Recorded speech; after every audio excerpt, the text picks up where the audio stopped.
guys, this is your girl Arisza, test prep guru, your personal hype squad, whatever you need me to be to help you level up and pass this exam. Today I'm gonna jump right into the video because I got a good one for you. This is about the tricky stems nobody talks about. We all know the first, next, best, most method is passing through. Everybody is passing and doing what they do with that. However, there are some different style questions, stems that pop up that are getting people a little bit confused, or maybe should I say they feel unprepared. You know, it's my job to make sure you are feeling prepared. So as we know, everybody's talking about first and next, but what about the question that says like least likely or should or the primary goal? See, those are the question stems that really trip people up because the ASWB exam isn't just testing what you know, it's testing how you think. So today I'm going to break down, let's say 5 tricky stem types that can cost you the points if you don't slow down and you don't read them carefully. All right, so here's the goal. I want you to focus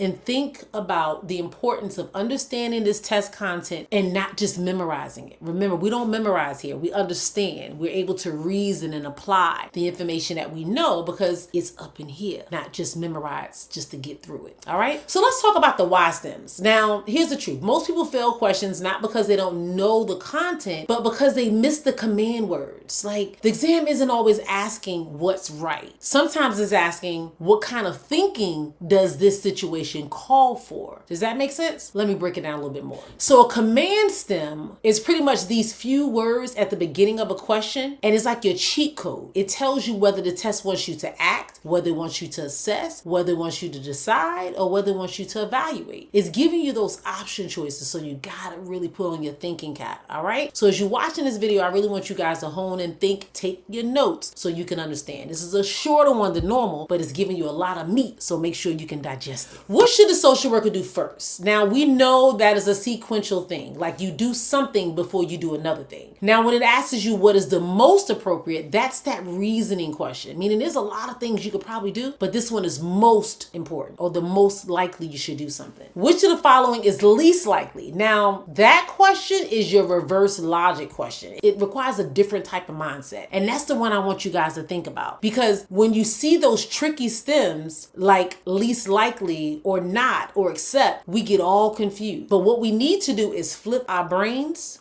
the other way. So when we have these reverse logic questions, we have to think of picking what fits the best. So you're picking pretty much what like doesn't belong. So if you got all these answer choices, which is the least likely or accept? So it means that one of them sticks out like a sore thumb, but it does require you to think differently. All right. So what I would do if I was taking an exam, I would circle or highlight the negative word right away. That will help me alleviate, or should I say eliminate, the good answers first. Whatever's left, that's pretty much the outlier, and that's the one I'm leaning towards. So let me give you an example. Which of the following is least likely to help strengthen the therapeutic relationship? So in this type of question, you eliminate all of the helpful ones, and the leftover option is usually something that is unethical, something that is judgmental, or something that is irrelevant. All right, hopefully you following what I'm throwing at you. All right, let's talk about should and must. These are those required like legal mandate questions. These are the obligation questions. Like should equals like an ethical responsibility, but a must,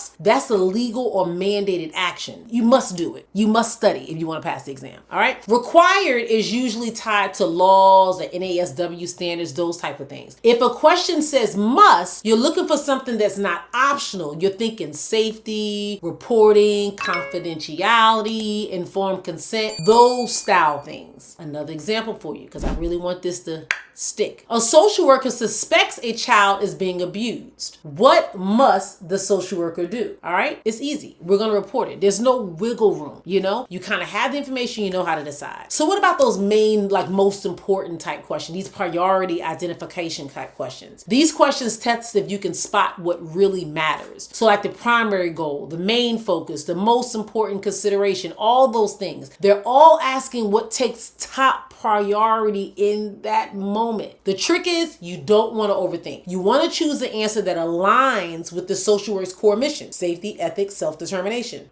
Get it? So what's the primary goal of crisis intervention? Ding, ding, ding, ding. Stabilization. Not a long-term insight. You're not digging deep. You're just answering a question. Crisis, stabilization. That's what we do. All right, so let's talk about the purpose, the goal, like the function of all this stuff that we've been talking about. So when exam says like the purpose or what is the goal or what is the function and all these types of things, it's testing whether you know why something exists. Not what it looks like, but why it actually exists. So an example of this is, what is the purpose of supervision? You would basically know to protect clients' welfare, develop professional competence, help supervisees through difficult cases, that kind of thing. You don't want to get distracted by what happens during supervision. You focus on why people go to supervision. Get it? All right, another one, to further assess or to determine. These are assessment sequencing type questions. When the question says to further assess or to determine, that's a cue to pause before acting. These questions want you to gather more data,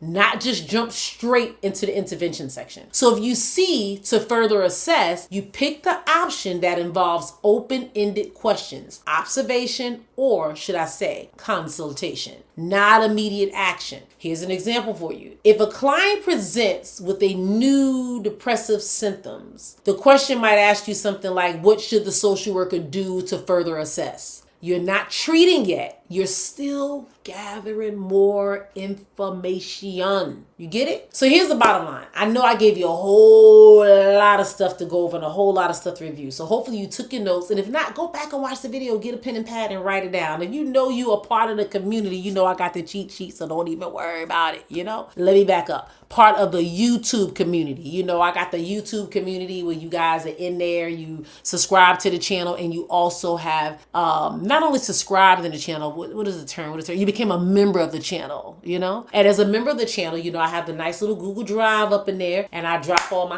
cheat sheets from every one of these videos so you guys can go back, study, and look at it, or print them off and then create your little flashcards or your little notey type things. All right. So yes, let me know, guys, in the community, what do you want more of? How can I assist you? Because you guys support this channel hands down. Y'all keep my editors super busy. You keep me having to come up with content over and over and over again. It takes a lot of time from some other things that I do within the actual test prep community, but I'm going to continue to do it for you guys because you continue to show up for me, and I definitely appreciate it. So if it's something that you want to see, a certain topic, certain style questions, if you want me to jump on a live, whatever you need for your girl to do, those of you that are members of this channel, I greatly appreciate you. So drop it in the comment section. You guys normally see the video first, and you know I'm reading all y'all comments and commenting on each and every one of them. Life is getting busy. I'm getting people licensed. I would say in the month of October, I don't know when you're watching the video, it might be 2027, 2028 or something. I don't know. But whenever you're watching the video, the month and time, our community is pretty much less than a year old. We have about 2,000 people in there, just to give you some reference to look in there, because now you're looking at it like, oh, it's 10,000 people, because you're watching it way down the line. However, we have had over 50 people pass just this month, the previous month alone. So we are really getting big numbers for a small company. And the reason why I say that is because a lot of times we see the data, we see these different big test prep programs saying 100 pass, 200 pass. Like, you got to think about it in the grand scheme of things. You have thousands of people in your community, thousands of people who've invested and purchased this course. So if 100 people pass, you really don't know the data. 100 out of 10,000 people is not a lot. You know, you're not even looking at 10%. You're not even looking at 5%. That's like 1%. So you definitely want to look at the numbers. I have a lot of people ask me, like, what are my stats? What are my statistics? We're pretty young, but we do look at that information and that data. And I can see, like, if they don't pass the first time,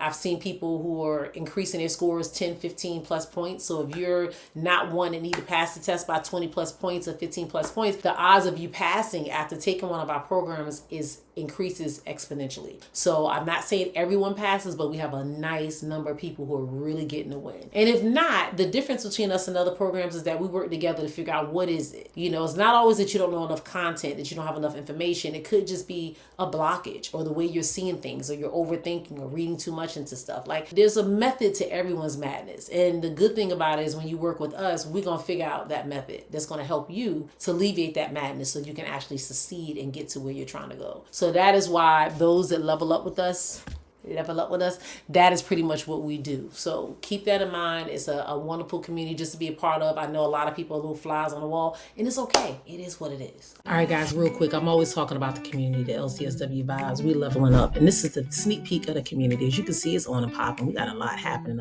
I got ethics over here, human development, or study guides that you guys asked me about on the YouTube channels, all right there. Test questions. You just want to level up and learn and see if you can answer those questions. I'm testing your knowledge. Let me go back to the home screen. If you want to learn more about what services I offer and what other things are there, that is where you go to the learning tabs. We leveling up, so why don't you join so you can level up too. So jumping back in the video, here's the bottom line. If you miss the command word when you're taking the exam, you miss the question. You always want to pause and you want to highlight that keyword before you even read the other options, all right? The STEM tells you the logic, not just the content, it tells you the logic. And if you can master these 5, you'll stop second guessing yourself all the time on the exam. That is it. I have people say, oh my God, I knew these questions, but it hit me with something I wasn't familiar with, and then doop, your mind just goes a blank. Can't let that happen. Be prepared for everything. If this helped you, drop a comment with which STEM tips or tricks or tips or trips or whatever you want to call it helped you out. Like, was it the should question? Was it the further assess? Was it the least likely? Like,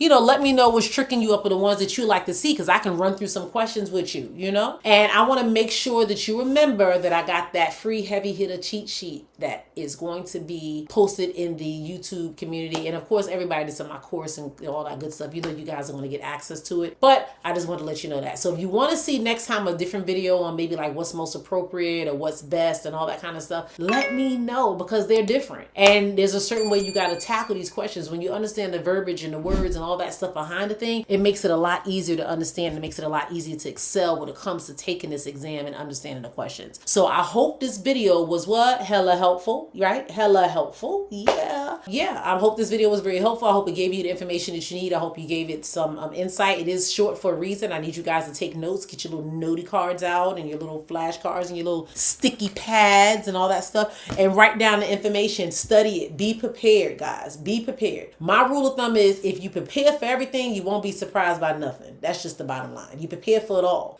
All right, make sure you subscribe, make sure you like the channel, make sure you just do what you need to do so you can pass and level up. I'm loving the comments, I'm loving the participation, and I'm loving mostly that you guys are passing the exam. Yes, I'm loving it. You guys are going in there like, I went in there and I FNBM'd it. I'm like, ooh, that sounds like a bad word, but it's a good word when it comes to social workers for sure. So thank you so much for being a part of this wonderful journey that we're on, helping you get licensed and test together. If you have gotten licensed and you like these videos, you go on to my next channel. My other channel is older than this channel, but go to my next channel because it's all about building your business and building the bank and getting the bag as a licensed mental health professionals. I don't care what you do, what walk of life you're in as a social worker. You can work your 9 to 5. You can work for the government. You can work for the hospice, hospital, wherever you want to go. The sky is the limit. However, it's always good to have a little something on the side, you know? So if you want to learn how to get your side hustle going that can eventually turn into your side business and then your big business and then leaving that generational wealth, make sure you go to Coaching the Elite. Yes, on YouTube, I got a Coaching the Elite channel, a little smaller than this, and I also got a community over there,